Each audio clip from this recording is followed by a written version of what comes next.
لیکن اگر زندگی خوبصورت ہے تو رات میں بھی سورج نظر آئے گا اور دن میں بھی چاند نظر آئے گا۔ اگر زندگی اداس ہے، زندگی ویران ہے، زندگی میں بیوٹی نہیں ہے، تو آپ کو انگلینڈ بھی سب صحرا نظر آئے، کیونکہ یہاں کچھ گڑبڑ ہے۔ اگر اپنی زندگی کو بیوٹیفل، خوبصورت، پیسفل بنانا چاہتے ہو، قیامت کا دن پوری قیامت کے انسان ایسا عمل ان کے پاس نہیں ہوگا جو میں تمہیں دو باتیں بتانے لگا، اور ان کا اتنا بڑا وزن ہے کہ کسی بڑے سے بڑی نیکی کا وزن بھی اس کے برابر نہیں ہوگا۔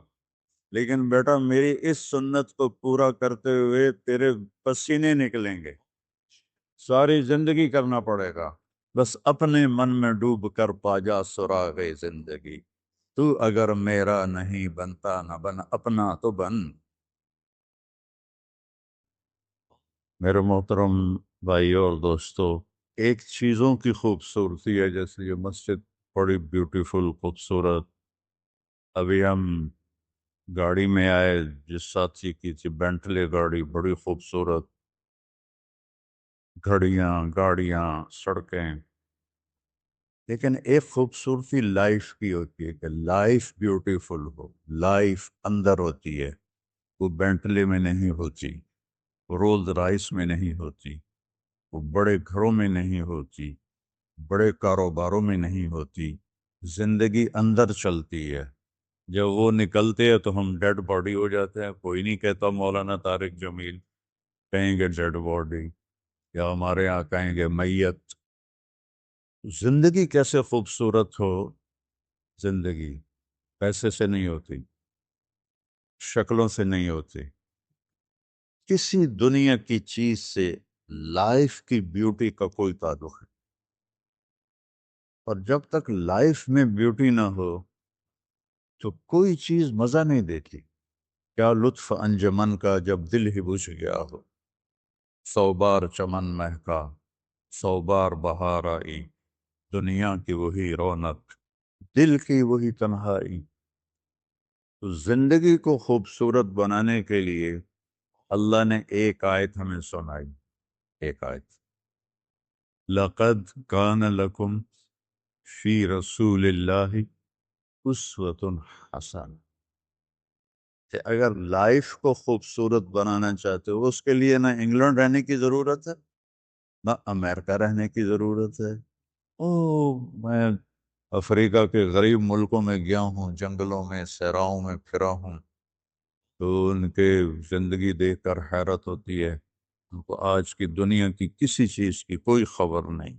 آج بھی ان کے گھر میں روشنی کا کوئی انتظام نہیں، چاند کی روشنی ان کی روشنی، رات کو ان کے گھروں میں چراغ بھی نہیں جلتے۔ میں ایسے ملکوں میں گیا۔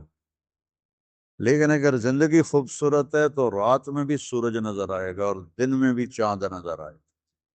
اگر زندگی اداس ہے، زندگی ویران ہے، زندگی میں بیوٹی نہیں ہے، تو آپ کو انگلینڈ بھی سب صحرا نظر آئے گا۔ آپ کو خوبصورت اسکاٹ لینڈ کی وادیاں دیکھ کر بھی مزہ نہیں آئے گا، کیونکہ یہاں کچھ گڑبڑ ہے۔ تو میرے رب نے کہا، لقد، یقیناً، ڈیفینیٹلی، نو ڈاؤٹ، کان لکم، تمہارے لیے فیصلہ ہو چکا ہے، ہوگا نہیں، کان لکم، تمہارے لیے فیصلہ ہو چکا ہے۔ اگر اپنی زندگی کو بیوٹیفل، خوبصورت، پیسفل بنانا چاہتے ہو تو میرے نبی کی زندگی تمہارے لیے خوبصورت ماڈل ہے۔ اچھا، اسوۃ حسنہ، اسوہ کہتے ہیں ماڈل کو، اور حسنہ کہتے ہیں خوبصورت کو۔ یہاں اسوۃ کاملہ نہیں کہا کہ پرفیکٹ نمونہ ہے، کامل نمونہ ہے، مضبوط نمونہ ہے، کتنے الفاظ تھے۔ حسنہ کیوں لائے؟ کہ انسان بیوٹی کو پسند کرتا ہے۔ یہ آپ نے سب کچھ کیوں بنایا؟ سیدھی سادی بھی ٹھیک ہے، یہ کیوں بنایا؟ یہ ایسی خوبصورت گاڑیاں کیوں بنائی؟ اتنے مہنگے جوتے۔ وہ ہم جب کالج پڑھتے تھے تو گئے این ایم اسٹور پر، تو وہاں اس وقت یہ سچ، تو میرے اللہ کو پتہ ہے کہ میرے بندوں کو خوبصورتی پسند ہے. آپ چھوٹے بچے کو اسمائل دو تو وہ آپ کو ہنس کے دیکھے گا، اس کو ایسے دیکھو وہ رونے لگے گا، حالانکہ اسے پتہ نہیں ہے. لیکن جب چہرے پہ بدصورتی آئی تو اس نے بھی فیل کیا اور رونے لگ گیا. جب آپ نے اسمائل دی تو وہ آپ کو دیکھ کے ہنسنے لگا، اس کو کچھ پتہ نہیں ہے کیا ہو رہا ہے. اتنی چھوٹی عمر سے بچہ سے لے کر بڑا بیوٹی کانشیس ہوتا ہے اور خوبصورت چیز کے لیے دل کھنچتا ہے. تو اللہ تعالیٰ فرما رہا ہے اگر زندگی کو خوبصورت بنانا ہے تو صرف میرے نبی کی زندگی ہے. اسوہ، ماڈل. حسنہ کسے کہتے ہیں؟ حسنہ کا عام مطلب حسین، حسن، خوبصورتی ہے. لیکن حسنہ چہرے پر تل جو ہوتا ہے، جو چہرے کو خوبصورت بنا دیتا ہے. آپ نے دیکھا کبھی جن کے چہروں پہ کوئی ایک تل ہو تو وہ چہرہ بڑا بیوٹیفل نظر آتا ہے، پرکشش نظر آتا ہے. تو حسنہ چہرے کے اس ڈاٹ کو، کالے ڈاٹ کو کہتے ہیں جس سے چہرے کی بیوٹی بڑھ جاتی ہے. تو میرا اللہ کہہ رہا ہے اگر تم نے اپنے چہرے پہ تل سجانا ہے، ڈاٹ جس سے آپ حسین لگتے ہیں، تو میرے نبی کی زندگی اپنا لو. اس سے خوبصورت لائف آپ کو کہیں نہیں ملے گی. وہ خوبصورتی اگر مجھے مل گئی، آپ کو مل گئی، تو آپ کی دنیا بھی بن گئی، آخرت بھی بن گئی. پوری زندگی پر آنے کے لیے میں صرف 2 حدیثیں آپ کو سناتا ہوں. صرف 2 حدیثیں میں کر لوں، آپ کر لیں، آپ کی پوری لائف 180 پہ چلی گئی اور آپ کے اندر خوشیوں کی لہریں دوڑیں. صرف 2 حدیثیں میں آپ کو سنا. میرے نبی نے فرمایا معاذ الا انبئک بملاک ھذا کلہ. اب پہلی حدیث سنا رہا ہوں. معاذ تمہیں اپنے دین کی سمری بتاؤں؟ 30 پارے قرآن، 10 لاکھ حدیثیں، اور بتانے والا طارق جمیل نہیں، اللہ کا نبی ہے. کہ تمہیں سمرائز کر کے دوں اپنی شریعت؟ کہ جی ماں ہوا وہ کیا ہے؟ تو آپ نے زبان باہر نکالی، یہ نشان بنایا کینچی کا اور یوں کیا، پھر کہا کف ھذا، اپنی زبان پہ قابو رکھنا سیکھ دو، اپنی زبان کو سنبھال لو. کینچی بنائی، کینچی کاٹ دو. اچھا، یہ جو ایکشن کر کے بتانا ہوتا ہے یہ چھوٹے بچے کے لیے ہوتا ہے. ہم چھوٹے بچے کو جب کوئی چیز سمجھاتے ہیں تو ایکشن کر کے سمجھاتے ہیں. یہ کون ہے؟ معاذ بن جبل. آپ نے فرمایا قیامت کے دن میری امت کے علماء کا جھنڈا معاذ ابن جبل کے ہاتھ میں ہوگا. یہ وہ شخص ہے، اور یہ وہ شخص ہے جو اللہ کے نبی کی زندگی میں فتویٰ دیتے تھے. صحابہ حضور کے ہوتے ہوئے ان سے فتویٰ لیتے تھے. یہ وہ شخص ہے. یہ وہ شخص ہے 1,24,000 صحابہ میں واحد آدمی ہے جس کو آپ نے کہا یا معاذ انی احبک، اے معاذ میں تم سے پیار کرتا ہوں. واحد آدمی، اکیلا. ایسا کیوں کیا؟ کہ یہ مشکل ترین کام ہے. آپ کے یہ موٹر ویز پر کتنے بڑے بڑے ٹرالے چل رہے ہوتے ہیں، ان کو بریک لگانا آسان ہے. کتنے بڑے بڑے کروز میں نے کئی دفعہ سفر کیے تو ان کو بریک لگانا آسان ہے، اور 380 کو بریک لگانا آسان ہے، اس کا وقت کو بریک لگانا بڑا مشکل. اللہ نے اس پر 32 تالے لگائے، 32 دان. اس کے اندر رکھ، اس کو اندر. اوپر مین گیٹ لگایا، اسے بند کر کے رکھ.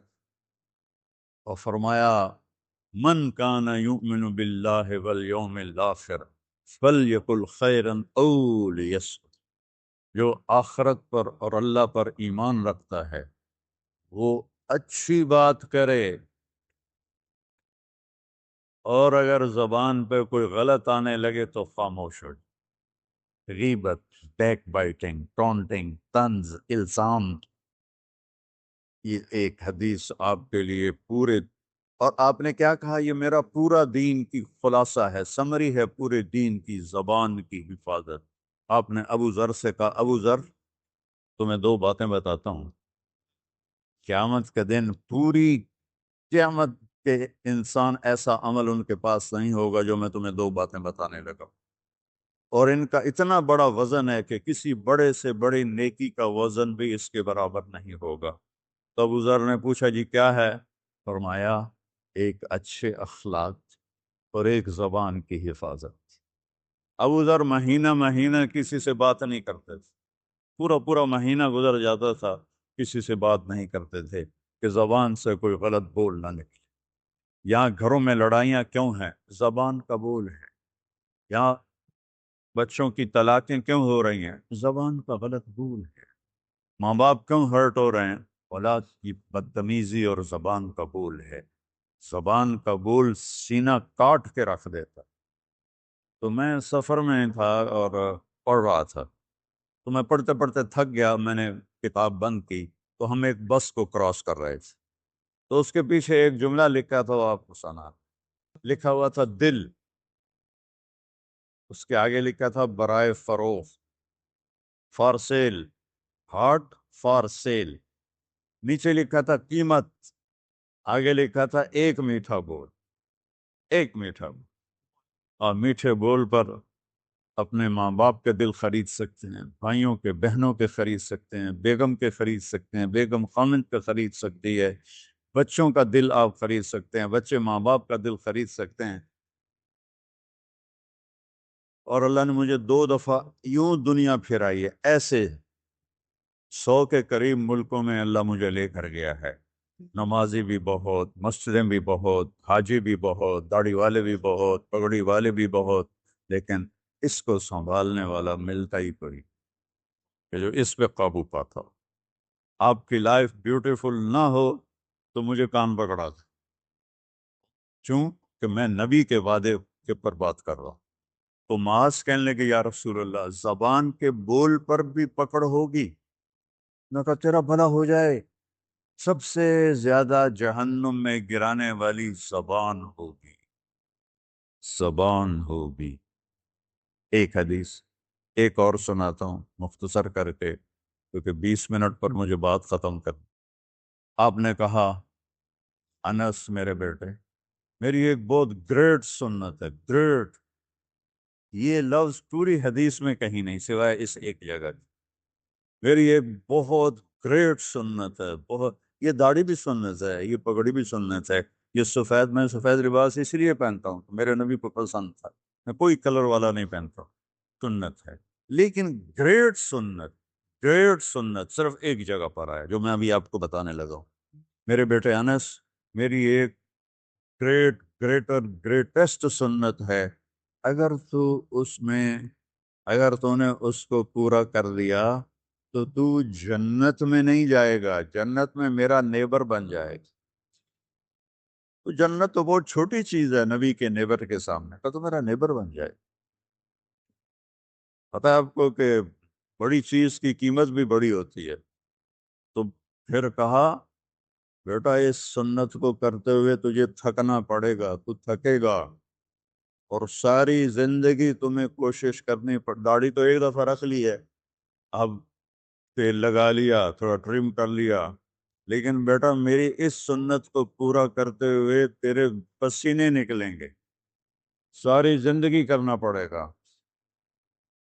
میرے بیٹے زور لگے گا، صبح شام تھکو گے، کیا کرنا ہے یا رسول اللہ؟ کہ اس دل میں سب کی نفرت نکال دو۔ مسلم نہیں کہا، مسلم نہیں کہا، کہ اس دل سے مسلم کی نفرت نکال دو، کہ اس دل سے سب کی نفرت نکال دو۔ غیر مسلم بھی، ہم تو بریلوی دیوبندی شیعہ سنی اتنی نفرت میں ہیں، اتنی نفرت میں ہیں کہ جیسے سارے جہنمی اور صرف ہم جنتی ہیں۔ اللہ سے معاملہ ہے، اور اللہ کریم ہے، مہربان ہے، پتہ نہیں کس بات پہ معاف کرتے، پتہ نہیں کس بات پہ بخشش ہو جائے۔ ہماری نور جہاں، اللہ اس کی درجے بلند کرے، ساری زندگی گاتی رہی۔ وہ گانا عورتوں کا کوئی حلال کام تو نہیں ہے، لیکن 27 رمضان جمعہ کی رات اس کا انتقال ہوا، اور جو رمضان میں مرتا اس کا حساب نہیں ہوتا، جو جمعے کی رات کو یا جمعے کو مرتا ہے اس کا حساب نہیں ہوتا۔ اب مجھے بتاؤ اللہ کو کیا اس میں پسند آیا؟ کبھی کسی کے گناہ کو دیکھ کر اس سے نفرت نہ کر، کبھی کسی کی برائی دیکھ کر یہ تو چھوڑو اس کو، تو وہ تو انسان ہی نہیں ہے۔ بس اپنے من میں ڈوب کر پا جا سراغ زندگی، تو اگر میرا نہیں بنتا نہ بن اپنا تو بن۔ تو میرے نبی نے فرمایا بیٹا اس دل کو صاف کر۔ ایک بات اور یاد رکھو، دنیا میں نیگیٹیوٹی ہمیشہ زیادہ رہے گی، ہمیشہ، اور پازیٹیوٹی ہمیشہ کم رہے گی۔ اچھے لوگ کم ہوں گے، برے لوگ زیادہ ہوں گے، اور آپ کو غلط بیہیویئر تنگ کرے گا، پریشان کرے گا، دل دکھے گا، آنسو نکلیں گے۔ میرا نبی کہتا دل صاف کر۔ تو زندگی کو اگر خوبصورت بنانا ہے تو صبح شام اپنے دل کو سب سے صاف کر، کسی سے نفرت نہ۔ شیعہ سنی میں کتنی نفرت پائی جا رہی، دیوبندی بریلوی میں کتنی نفرت پائی جا رہی، یہ شیطان نے پیدا کی۔ ہم رحم والے بنے، الرحمن الرحیم میرے اللہ کی صفت ہے۔ تو میرے عزیزو یہ دو باتیں میں قابو کر لوں، آپ قابو کر لیں، ایک اس کی حفاظت، ایک اس کو دھو کے رکھنا ہے۔ کسی کے بارے میں دل آئے گا، خود آئیں گے، اس نے یہ کیا، اس نے یہ کیا، اس نے یہ کیا، تو صاف کر۔ اللہ کہتا میرے اوپر ڈال دے، پھر دیکھ میں تجھے کیا دیتا۔ تجھے وہ دوں گا نہ کسی آنکھ نے دیکھا، نہ کان نے سنا، نہ کسی کے دل پر اس کا خیال بس۔ تو میرے عزیزو، میرے بھائیو، آپ یہاں اچھی زندگی کے لیے آئے ہیں۔ میں نے آپ کو اچھی زندگی کے گر کی دو باتیں بتا دی، اس کو لے کر جہاں مرضی رہو، آپ کی لائف بیوٹیفل ہوگی۔ چیزیں اچھی ہونے سے لائف اچھی نہیں ہوتی۔ میرے رب کی قسم، میرے نبی کی غلامی سے زندگی خوبصورت ہوتی ہے، جنت کا مزہ آئے گا۔ ایسا نہیں کہ ان پر کوئی تکلیف نہیں آئے گی، آئے گی، لیکن وہ اللہ کا شکر ادا کریں، صبر کریں۔ تو آپ آپس میں محبت سے رہیں، یہاں ایک خوبصورت معاشرہ قائم کریں، غیر مسلموں سے بھی آپ احترام کریں، ہمدردی ہو، اور ان کو عزت دیں، وہ آپ کے بہت قریب آ جائیں۔ تو میرے نبی، یہودی کا جنازہ جا رہا تھا، یہودی، میرے نبی کھڑے ہو گئے، یہودی کا جنازہ، کھڑے ہو گئے۔ صحابہ کہنے لگے یا رسول اللہ یہودی ہے۔ کب پتا ہے یہودی ہے، انسان تو ہے، میرے ہاتھوں سے بچ گیا، کلمہ نہ پڑھ سکا، مجھے اس کا دکھ اور درد اور افسوس۔ تو ہم ان کی احترام کریں۔ ایک کافر آیا، آپ کا مہمان بنا، اور رات کو آپ کے دیا ہوا جو بیڈ تھا چارپائی، اس پہ وہ پوٹی کر کے چلا گیا، آپ کو خراب کرنے کے بھاگ گیا۔ جب وہ تلوار اپنی بھول گیا، جب آپ صبح تشریف لائے تو سارے اس کے بیڈ پر پوٹی تھی، پاخانہ تھا، تو آپ نے اسے اٹھایا اور پانی لوٹے میں لے کر اسے دھونا شروع کیا۔ صحابہ نے کہا یا رسول اللہ ہم کرتے ہیں؟ کہا نہیں، میرا مہمان تھا، میں کروں گا۔ اس کو اپنی تلوار یاد آئی، وہ بھاگا ہوا واپس آیا۔ جب وہ واپس آیا تو آپ اس کا پاخانہ صاف کر رہے تھے، تو اتنا ہی دیکھ کر اس نے کلمہ پڑھ لیا۔ یہ دو چھوٹی سی باتیں ہیں، اس کو میں اور آپ عمل میں لے آئیں، اللہ ہمیں عمل کی توفیق دے۔